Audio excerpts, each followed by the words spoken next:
Le classement des gorges de la Truyère est une des priorités de Saint-Flour Communauté et pour ce faire, tous les acteurs de cette démarche se sont réunis au restaurant L'Escale, situé à la base nautique de Garabi. Nous avons une grande ambition pour ce territoire, c'est d'en faire un grand site de France. Et en même temps de faire inscrire le viaduc de Garabi au patrimoine mondial de l'UNESCO dans le cadre d'une candidature transnationale. Et ça passe, bien sûr, d'abord par une démarche qualitative d'aménagement autour du viaduc. Ça passe aussi par le classement de la vallée de la Truyère. Ça passe aussi par un projet environnemental. Ça passe par un projet touristique, des activités de pleine nature. Et donc, il faut rassembler tous les acteurs qui participent à cette démarche pour avoir une chance de réussir. Cela fait déjà 4 ans que la procédure a commencé, lorsque l'État a identifié le site des gorges de la Truyère comme pouvant bénéficier d'un classement. Une procédure de longue haleine qui va se conjuguer avec l'opération Grand Site et le classement UNESCO. Alors c'est une procédure qui s'enchaîne finalement. Je trouve que l'image de la fusée, c'est finalement peut-être la meilleure image. Donc on a un premier étage qui est le classement de site, dont la procédure est en cours et qui devrait aboutir, on l'espère, aux alentours de 2020. Donc c'est une procédure un peu complexe parce que le territoire est assez vaste. Elle concerne plusieurs milliers de parcelles, une dizaine de communes, donc ça prend du temps. Ensuite, il y a un deuxième étage qui s'accroche au premier, c'est l'opération Grand Site, donc qui est la mise en valeur et la mise en état d'un plan de gestion qui va se faire dans la foulée, dans les années qui suivent.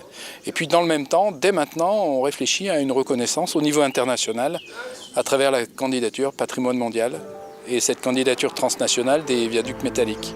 Les outils de reconnaissance au titre du patrimoine mondial, comme les outils de protection au titre du classement, seront demandés pour cette reconnaissance internationale.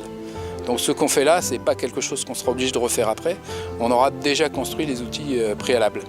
Bertrand Lemoine, historien référent du viaduc de Garabi et spécialiste des constructions métalliques, était présent pour soutenir la candidature à l'UNESCO. Garabi, c'est un pont qui va marquer, en France en tous les cas, le succès d'Eiffel, qui va lui permettre après de construire la tour Eiffel qui porte son nom. Alors la candidature dans laquelle est inclus Garabi, c'est une candidature transnationale donc, qui concerne 4 pays, l'Allemagne, l'Italie, le Portugal et la France, et qui permet de réunir dans un ensemble, au fond, des viaducs qui ont une cohérence à la fois par leur forme, des arches, par leur construction métallique, par leur période de construction, mais qui sont aussi d'une valeur universelle et exceptionnelle. Exceptionnelle parce que ces grands ponts en arche, on n'en trouve pas des viaducs identiques dans le monde, on en trouve des viaducs plus tardifs en Australie, aux États-Unis, en Afrique du Sud, qui ressemblent, qui sont un peu les descendants en quelque sorte de ces viaducs, et valeur universelle aussi parce qu'ils ont ensuite été source d'inspiration, une valeur exceptionnelle, à la fois en eux-mêmes, des magnifiques ponts métalliques, et puis par le cadre dans lequel ils sont tous inscrits, de grandes vallées, soit verdoyantes, soit urbaines, comme à Porto, et qui forment aussi une sorte d'écrin dans lequel ces viaducs vont se situer. Donc c'est cette candidature, portée par plusieurs pays européens, dans lequel Garabi s'inscrit et qui va permettre de donner aussi cette visibilité à Garabi que seul, sans doute, il n'aurait pas de la même manière.